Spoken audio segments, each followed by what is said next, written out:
Hey there, future friends. So I did a double feature this week. I saw The Monkey and I wanted to see The Cleaner with Daisy Ridley, which is basically just Die Hard, but a cleaning lady or a window cleaner. But that was almost entirely sold out. So instead, I finally sat down and watched Captain America Brave New World. But let's start with The Monkey because that is the most pertinent one because that was the latest release. So this movie comes in at 98 minutes. It's based on a short story by Stephen King, which I believe was found in Skeleton Crew, a Skeleton Crew which also had The Mist in it. Let me tell you the cast first. As I read from my notes, this stars Theo James, Tatiana Maslany, Christian Convey, Colin O'Brien, Adam Scott, Sarah Levy, Elijah Wood, and Rowan Campbell. This was directed by, co-written by, and co-starring Osgood Perkins, who did last year's Longlegs, a movie that I wasn't a huge fan of. I could see why other people liked it. I just think it fully missed the mark. So this was me giving Osgood Perkins another chance. And you know what? I see it.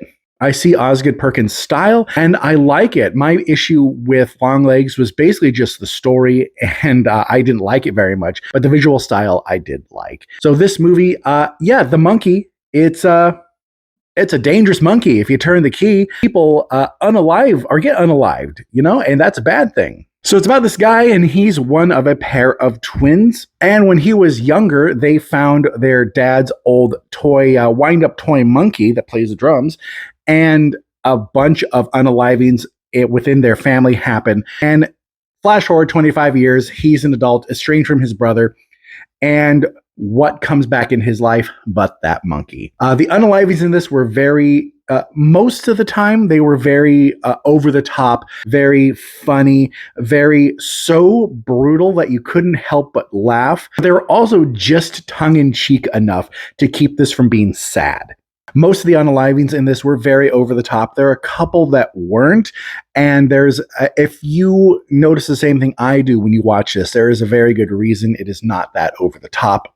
But even though I did like this, were there some issues? Of course there were. I think the introduction, the backstory to Theo James's character took a little too long. I think that could have been tightened up a little more. I think we could have had a couple more over-the-top gruesome unalivings. I think that would just added to the film. So I think the second act really struggled. I think it dragged a lot. And I think that if this was cleaned up a bit more, or just compacted a bit more, that time you took out could have had more of that, the gory goodness that the trailer set us up for. I think this could have been a 5-star horror comedy movie. There is a very good side story. Maybe you can even say it's a second main story, if you will, of generational trauma and a father-son story. I think that was very well done. Overall, this is an enjoyable movie to at least watch once if you are a fan of horror. Check out my podcast, Future Flicks with Billiam.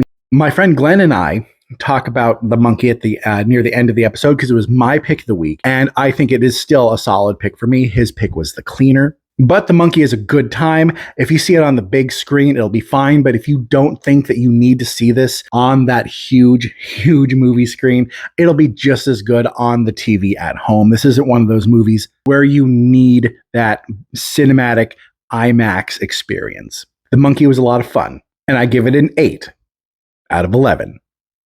And I'll see you in the future.